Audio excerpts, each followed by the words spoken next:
Access with Ken Trahan, former Saints head coach Jim Mora, and Michael Cobble of WBRZ in Baton Rouge. See you tomorrow, straight up 4 o'clock. My name is Eric Cash. Have a wonderful evening. From the dog catch to the governor, they all got to go.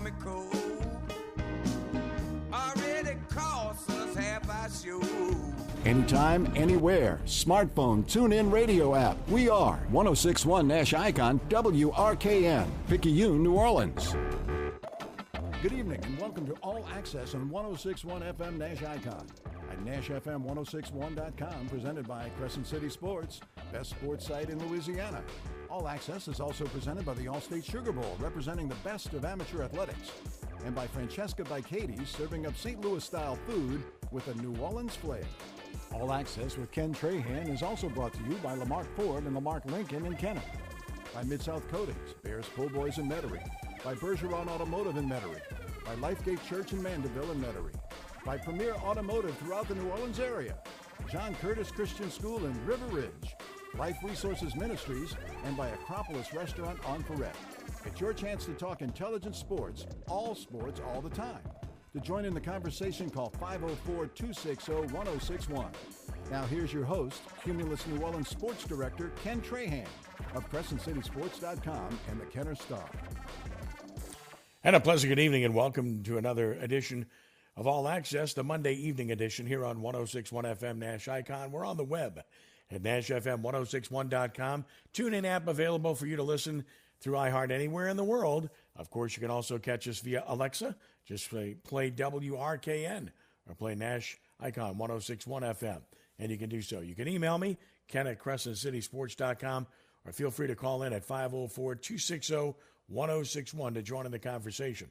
Later on in the show, we'll talk about Tulane's victory. Also, we'll visit with Michael Cobble of WBRZ in Baton Rouge on LSU and COVID issues and whether the Tigers will even take the field this weekend against Alabama. Of course, we start off with a smashing victory for the New Orleans Saints last night in demonstrative fashion, 38-3 at Tampa Bay. And who better to talk about that than a good and great friend and a good and great friend of New Orleans and a highly successful NFL head coach, not only here and part of our Saints Hall of Fame for many years, but also with the Colts and a great analyst to this day on WDSU. Good to visit with Coach Jim Mora. Jim, listen, thanks for the time. Welcome to the show. Hi, Ken. How you doing? It's nice to talk to you. You know, listen, I'm doing great. Thank you. And not as well as the Saints. That was a smashing performance last night. You were part of some really good wins here. And you know the history of the franchise. Hadn't won until you got here. And I've been here for all 54 years. In my estimation, it's not an overstatement. I really think that was the most complete football game I think the New Orleans Saints have ever played, considering the opposition, the situation, the weather, the location, the revenge factor, and more. I don't think that's overstating the case. No, I don't either. And I think that the most important thing you said was that considering the competition, because this Tampa Bay team's a really good team. They're one of the better teams in the NFL, for sure the NFC. I've been watching them through the course of this season and been very impressed because Bruce Arians was on my staff at New Orleans and also in Indianapolis, and we've stayed close. And he's brought in some really good players there, and they've drafted well. And, you know, they've been very impressive in the games that I've seen them play this year. And, frankly, I follow the Saints obviously every week, watch every minute of their games, and always rooting for them. And but I just had a and I over the course of the 10 or 12 years that I've worked for WDSU, and I've been able to participate in some national games. We come back and did the Saints on 6 and all that kind of stuff. And they've always asked me, Fletcher Mackel, the sports director there at WDSU, has always asked me to give a score or a prediction of the Saints game that we're covering that particular Sunday or Monday night. And I've felt this way, given the edge to the Saints. I've always felt that they had the better team, and I've never given a score of the other opponent. And I've been right most of the time, not all of the time, but most of the time. But for this Tampa Bay game, for some reason, over the course of the early season here, of the 6-7 games the teams have played, I've been watching both Tampa Bay and the Saints, obviously, very closely, and I had a gut feeling that Tampa Bay was playing better, was a better team. And I had a gut feeling that Tampa Bay was going to win this game. And so I gave Fletcher last week the score that I felt it would be with Tampa Bay winning. And I worried when I did that because I didn't want, people in New Orleans or the Saints or whatever to think that I was critical of the Saints, because I wasn't. But I just had a gut feeling that I thought Tampa was a better team. And boy, did they get smashed. And smashing was a great word that you used just early in our conversation tonight. A smashing performance by the Saints, totally domination over a good, and I think that was the important thing, a good Tampa Bay team, one of the better teams in the league. So I agree with you. I think it was as good a football team as maybe, considering everything on the road, the whole deal, as a Saints team has ever played. I know your That's a long personality. answer to your question. It is. No, it's a good answer. I know your personality. I know your coaching personality, and I know what you probably like the most is the fact that this New Orleans Saints team, the reason they became an elite team and a team that could contend annually for championship honors is the fact that they built inside out. They were simply better up front on both sides of the football. Their offensive line did a great job. They ran the ball effectively. Of course, nobody touched Breeze, and defensively, their defensive line had pressure on Brady and was on him all game. You went up front in the league. You still do, don't you? Do I what now? Ask me that again. I said you still win up front in this league. That's where you win. Yes. You win up front. I mean, if you can dominate or be superior to your opponent, both offensive line, defensive front, and they're probably most of the time going to win the football game. And the Saints were very much that last night. The thing also, there's been some criticism of the Saints secondary, and I've been critical of it when I've watched games and all. And yet, and Tampa Bay has some really good receivers, and I thought the secondary did a heck of a job last night. Really good job, and I was really proud of them because they've come under some criticism. I know that. Totally agree. Of course, one of the things we've heard all year long, and listen, you know as well as I do, you have to lock out the noise. You can't listen to all the commentary and so forth and so on. And we've heard this new phenomenon this year about air yards attached to Drew Brees, which I think is ridiculous. Analytics. What's it? The term air yards.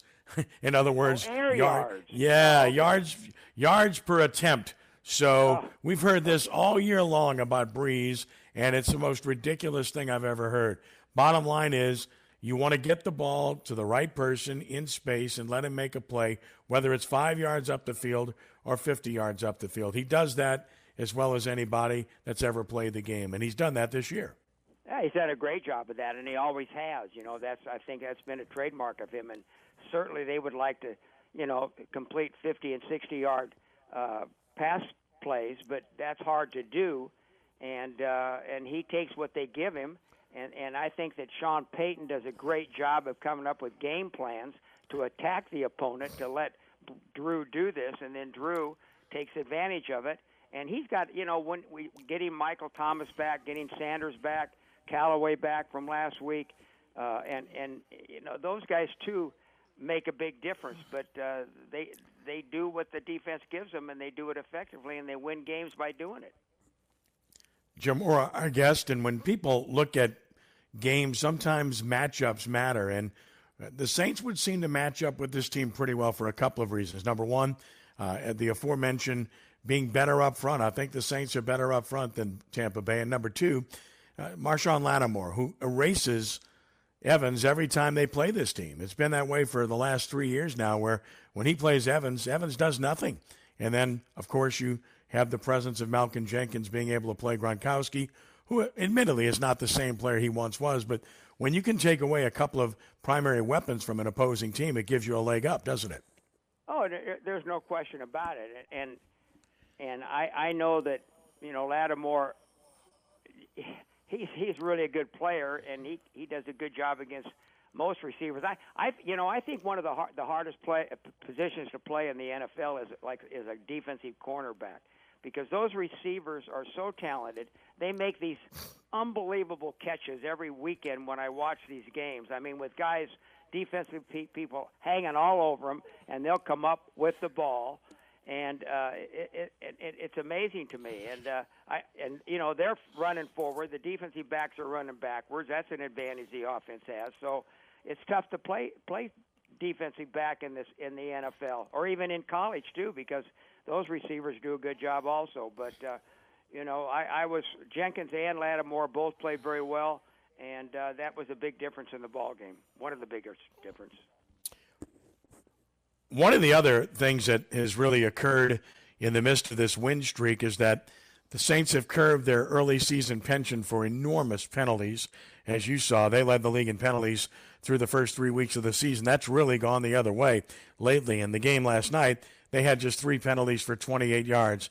That's a big item to subtract if you want to win consistently, isn't it? Yeah, no question about it. I mean, like you say, the first few games they were highly penalized, and then last night, like you say, 3 for 28 yards. That's amazing in an NFL game. I mean, that doesn't happen very often. So what I say is why? Why all of a sudden did they go from this to this in a number of categories, not just penalties, but they've made the improvements. That's a credit to Sean and his staff, and also the players. And it's a class organization. I think they've got classy players. I think they've got a great coaching staff. I've always been a Sean Payton. I've always, thought he was as good as there is in college or NFL coaching. And they've made a lot of improvement in a lot of areas over these first 7 or 8 weeks, and they look like the Saints that they can be and could be and should be. I don't know if they're going to play every game like they played, especially against a good team like Tampa, but the NFL, things change every week, and you can only take it 1 week at a time. But boy, last night was something special to watch. Jim Mora visiting with us for a few minutes. Coach, the other stat that stood out to me was the obvious, and that was time of possession, something you always valued. The Saints had the ball for 40 minutes and 4 seconds, and Tampa Bay had the ball for 19 minutes and 56 seconds, largely because they went 3 and out so much, and they attempted 5 running plays, the fewest ever in an NFL game, and one of those was a kneel down by Gabbert at the end of the game. Yeah.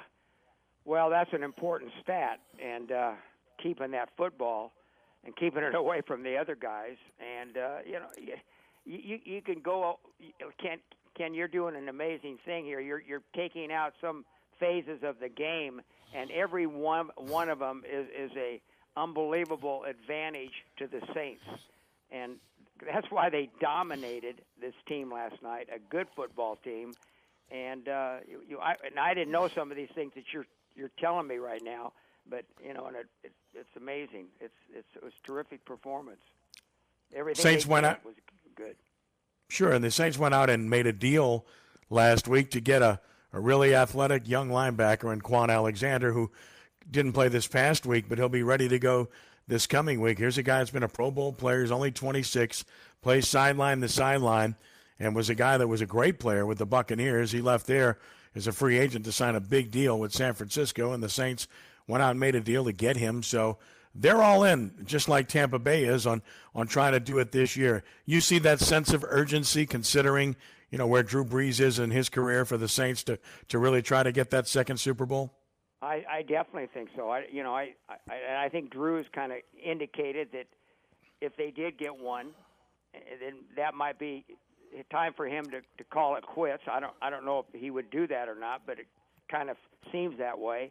And I think they know that if they don't get one, that Drew, no matter how good he plays, he's still getting up there in age, and you never know when you're going to see a little bit of decline in his performance, and they want to take advantage of what they can give him right now, what they've given him down through the years.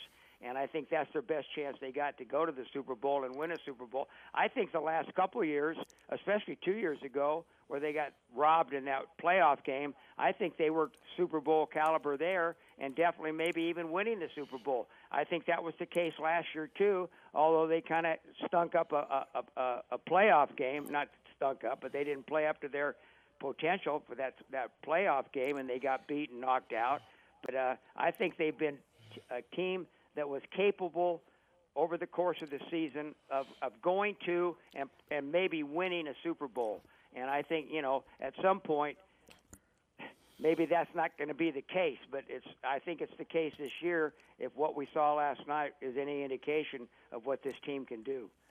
A few more minutes with Coach Jim Mora. You look at the NFC right now. Seattle losing yesterday. They're 6-2. Packers are 6-2. They have a win over the Saints, but the Saints, if the season ended today, would be the number 1 seed. They're at 6-2. Everybody else has 3 losses or more. Do you think there's one team in particular that the Saints are going to have to beat to be the number 1 seed in the NFC? Well, I'm a firm believer that it's hard to win in the NFL each week, and to beat everybody, it's really hard. So when you talk about, I was really impressed with Green Bay earlier in the year. I've been impressed with Seattle through the first half of the season, very impressed, and I mean that Green Bay looks quite a bit better than the Saints did when they played them. And yet we're talking about teams with a couple of losses, and maybe a couple of those losses were against teams that did not have the kind of a record that they had, so maybe they weren't as good as what they had. So anybody can beat, not anybody can beat everybody, but it's tough to win week after week after week. It just is. It's too competitive in the NFL. It's very, very competitive. But, based upon what I saw last night, and I don't think they're going to play like this every week. I just think that's impossible to do. Maybe it'll look like it if they play a little lesser team than Tampa Bay, but to play against the Tampa Bay team or that caliber of team and play like they did every week, I think it would be hard to do. But we saw them do it, so they're capable of doing it. And, I think I'm not going to say they're the best team in the NFC or if they will deserve the number 1 seed, but they're certainly, as good as anybody in the NFC at this point. A couple of non-Saints questions. A lot can happen the rest of the year, Ken. You know that. Oh, definitely. Listen, it's week to week in this league. It always has been. Couple other questions, non-Saints related. With regard to rookie quarterbacks, it looks to me like you've got 3 guys that are going to have long, very good, prosperous careers. We're very familiar with and fond of Joe Burrow here because of what we saw him do at LSU, and he's proving that right now with the Bengals, who are not a good team, but he's awfully good. We've seen Justin Herbert put up some tremendous numbers and play really well for the Chargers. Now we see Tua Tagovailoa doing the same for the Dolphins yesterday. Looks like the league has 3 really good young quarterbacks. They're going to be franchise-type guys for a long time. Well, I was very impressed with all 3 of those guys in college. Now, Burrow was the one that was a little bit of a question mark to me because until his final year, and correct me if I'm wrong, until of his final year there at LSU, he hadn't set the world on fire. But he did that last season, led him to a national championship, and he individually looked very impressive doing it, okay? So I sat back and I said, well, this guy really hadn't done it till this year like that, but boy, he is impressive. So hopefully he'll get it done. He's good enough, to play well in the NFL. Now, the NFL isn't perfect. They go wrong on some guys. They draft guys high number 1 picks whatsoever, maybe especially quarterbacks, but other positions too. And these guys fail, and they weren't ready. They weren't that good. They weren't ready to do it. But like you say, all 3 of these guys, man alive, and even Herbert. A couple guys were picked before Herbert, Tua being one of them, and Burrow being the other one. And yet he's playing great too with an average team. Burrow's and that's why they're picked so high because they're picked with teams that aren't so good. But Tua, I mean, he jumps in there and he's been impressive too, especially this last game. But he wasn't asked to do much a week ago, but he was this week and he did great. So yeah, I'm extremely impressed with all 3 of these guys. I think they got great futures ahead of them. Surely, and a final thought or two with regard to the AFC. I know you watch the whole league. It's it's kind of hard to go against anybody that Patrick Mahomes is the quarterback of the team, especially with the weapons that he has. And yet the Steelers are undefeated. The Bills look good. The Ravens are good, obviously, and they have a very good defense. You look at the Raiders, they've played well, and that's a pretty good football team as well. And even the Browns at times have looked good. The AFC looks pretty good overall.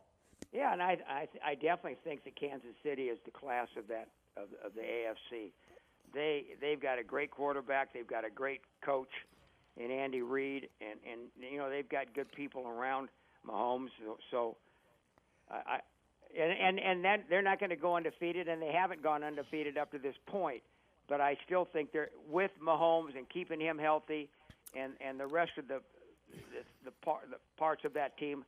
I think they're the best team in the AFC, but anything can happen. And but like you say, there's some other teams right up there near the top of the ladder.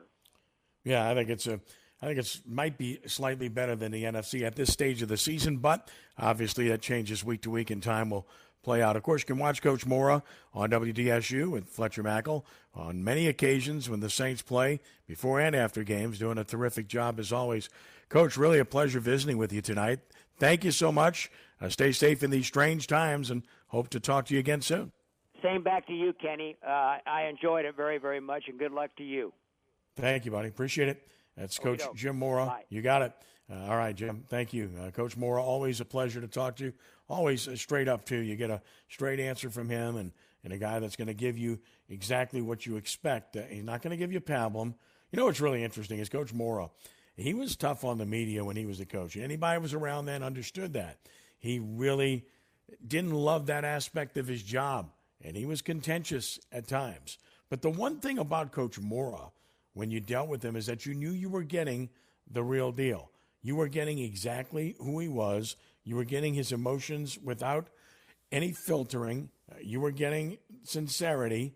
You were going to get chastised at times or challenged at times. But if you showed him that you had an idea as to what you were talking about, he was good with you.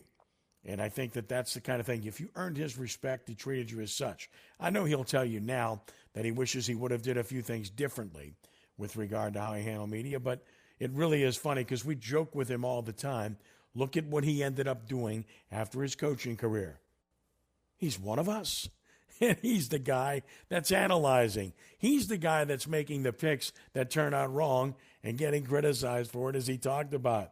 He's the guy that has to comment on the moves that are made that aren't moves that are popular and moves that can be criticized as coaches when, in fact, it was once him that was criticized when he made moves as a coach. So I just find it to be so ironic that things change in that fashion and that he ends up being in the position that he's in now.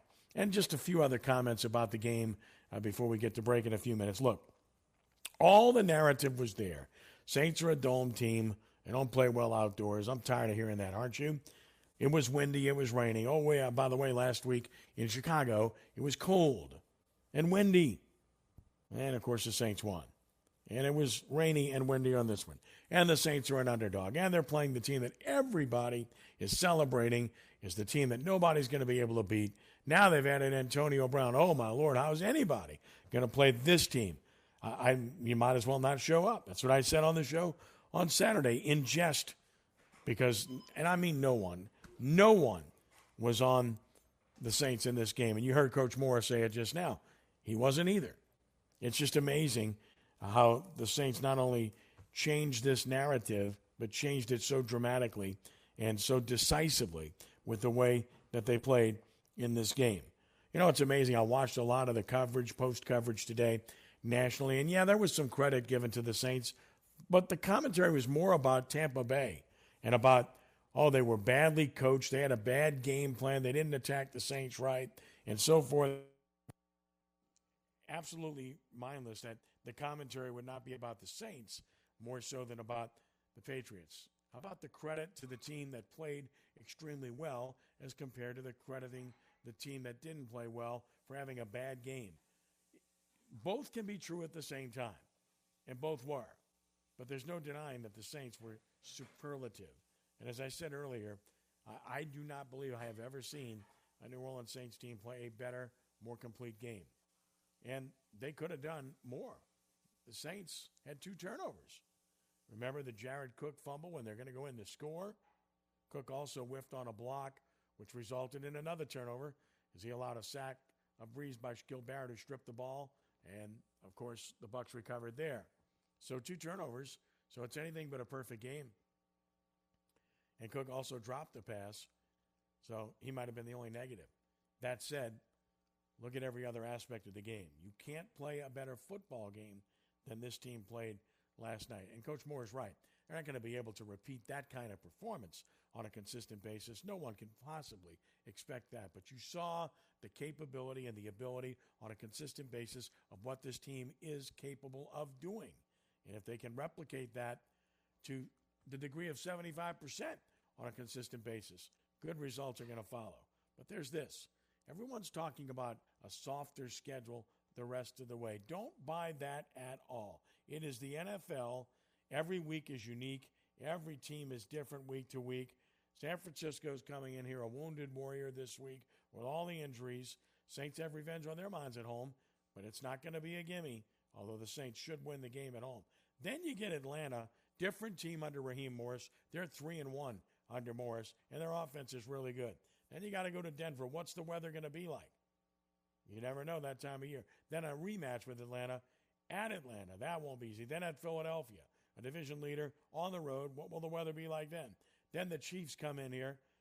You know what that's all about. Then the Vikings on Christmas Day. And the Vikings, who looked bad just a few weeks ago, suddenly look like a different team with Dalvin Cook playing the way he's playing. Irv Smith, a big game yesterday. Justin Jefferson's been good. And if Kirk Cousins plays well, look out. They're dangerous. Then at Carolina, that is a dangerous team. That's going to be a team that Saints are going to have to find a way to beat for years to come because they've got good receivers. Teddy Bridgewater's playing well. McCaffrey's healthy. Look out. Mike Davis is good. That's going to be a team that you're going to have to contend with for quite some time.